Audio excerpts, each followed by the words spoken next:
Okay, go ahead.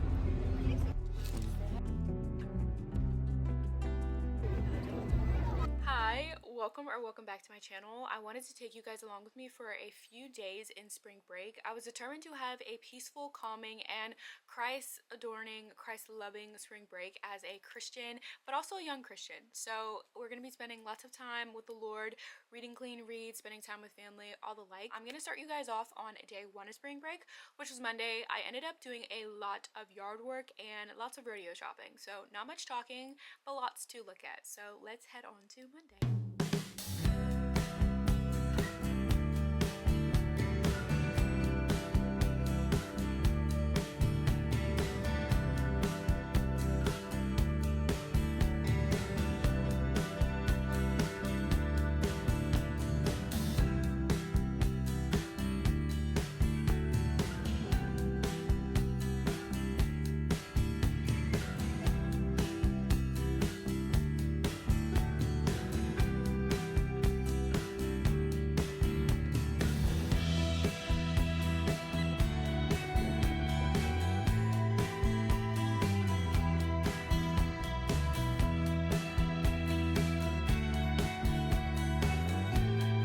Guys, happy Tuesday. We are about to start up a Christian romance series for the break, and I feel like if I do this properly, I'll have a book to read every single day of this break out of this series, and I'm so excited. The series is by 𝚘𝚘 She writes a Christian romance, like just plethora of books that have the best faith-based stories, but also the best romances that are so just wholesome to read, and they're so entertaining. Each couple or each book follows a different couple, and I just love reading them when I have lots of like kind of spare time, such as breaks. So we're about to start reading her River Falls series. I've read pretty much all of her Hope Spring series, so I'm excited to read a new series by her and open up some popcorn and get comfy.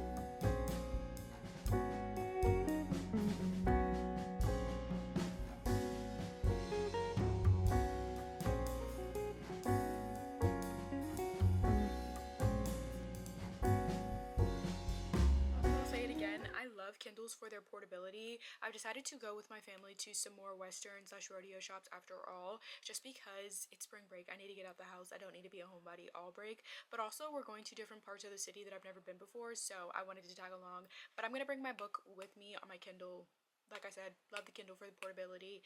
The book, however, is a lot more angsty than I remember. It's also a later in life romance, and I don't particularly enjoy those sometimes because they make the characters age like the main part of the story, and they'll just keep talking about their elderliness, and I'm like, but this story's not like that at all. But I probably just got thrown off by that and stopped reading. But we're gonna keep reading. It's good. I like it. We're gonna debrief more as I continue, but I wanted to give you like opening thoughts.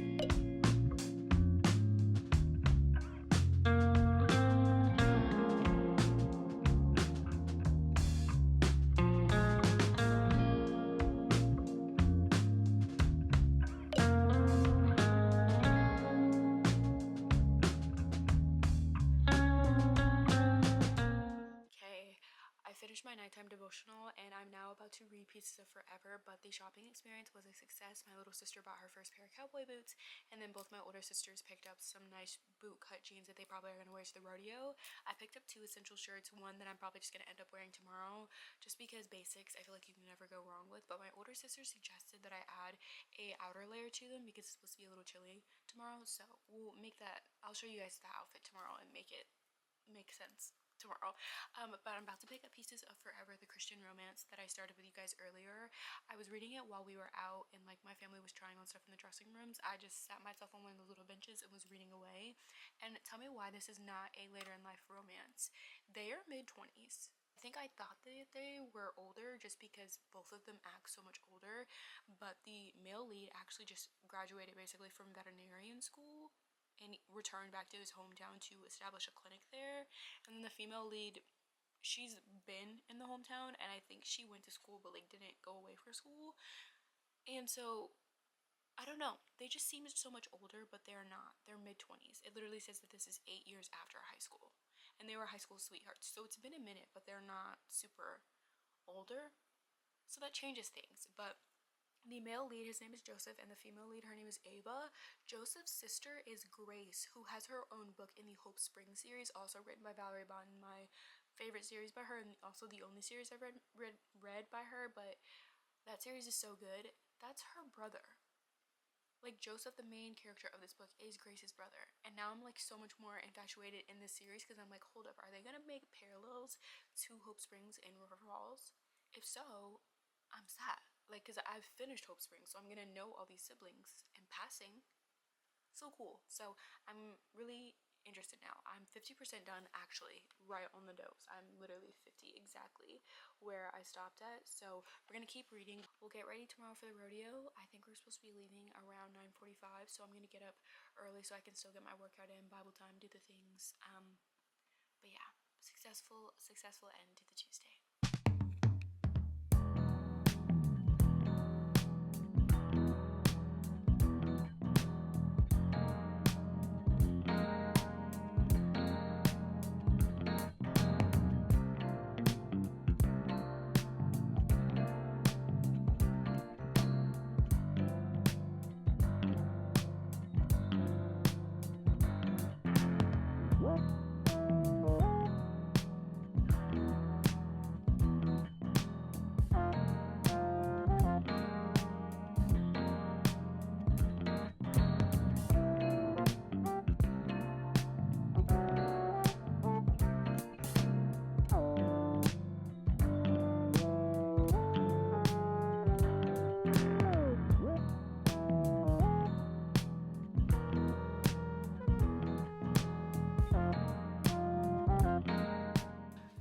Happy Wednesday. We're actually about to leave for the rodeo now, but my hat is so cute. It says God's favorite, and my older sister recommended me to put this puffer on.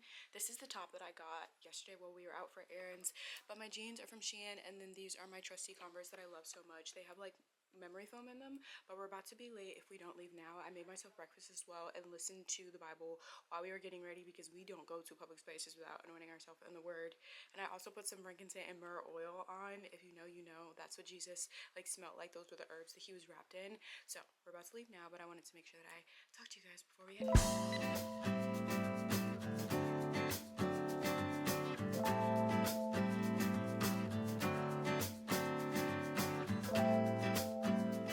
Okay guys, we found mutton racing. It's little kids though, so they get on, is it a sheep? It's a sheep? It's a lamb. And they try to stay on the longest.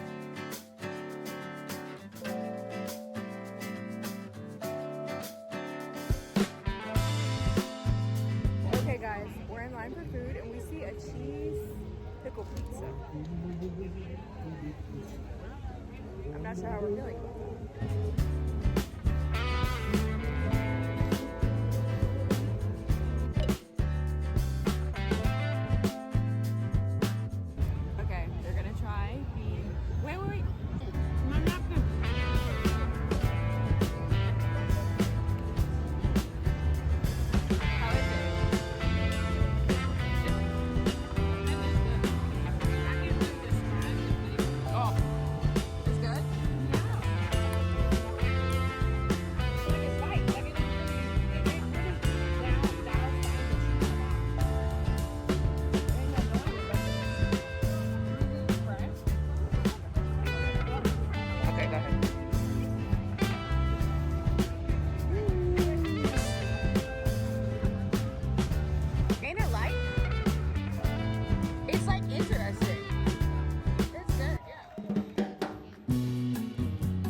we just made it back home. It's currently 5 p.m. and I listened to my Bible time this morning as I got ready, but I now want to do my physical proper Bible time.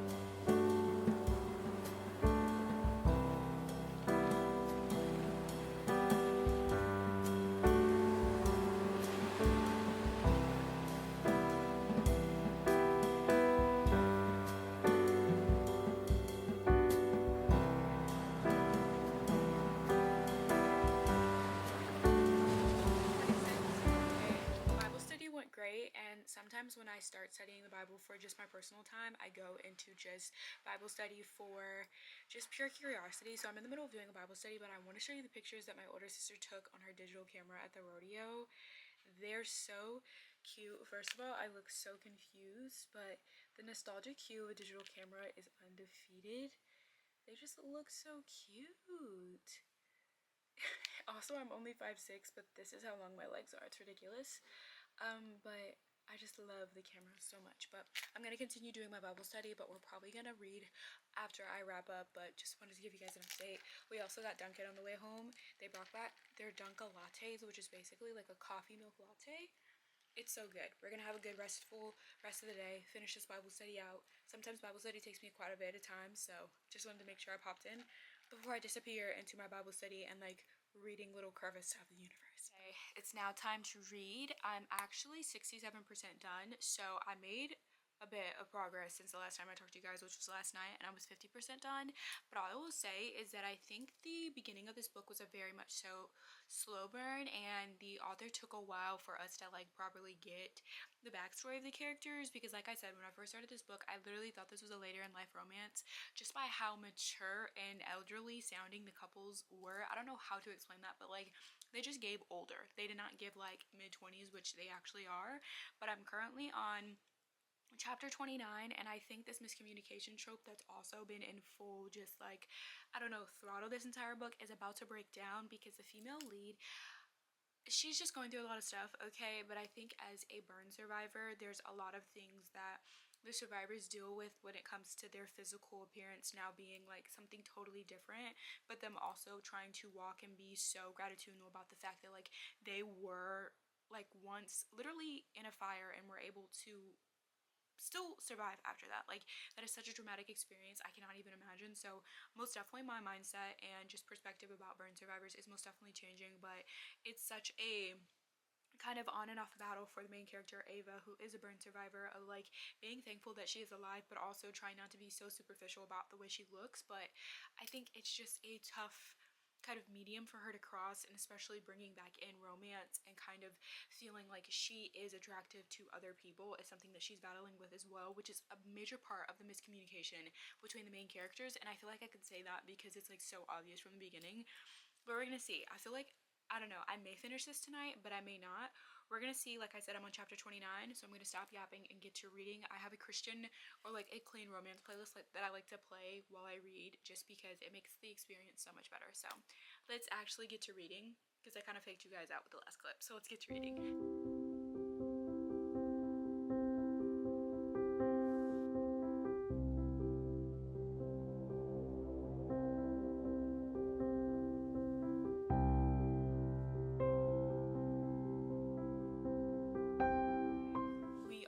Officially 80% done.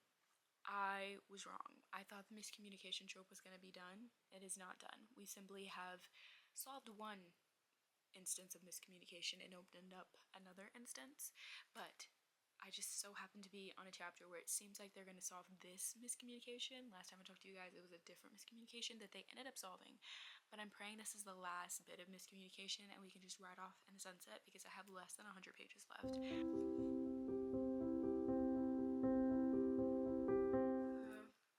Okay, I just finished Pieces of Forever by Valerie and Bodden, the first book of the River Falls book series of hers. And I don't know how I feel about this series, because first of all, I really did enjoy Pieces of Forever. I feel like it was a different type of book that I normally would not have started reading, and the come to faith in it was so interesting because it was obvious that the main character, like the female lead, had a relationship with God, but like the way they discuss her struggles as a already believer were just really well done to me.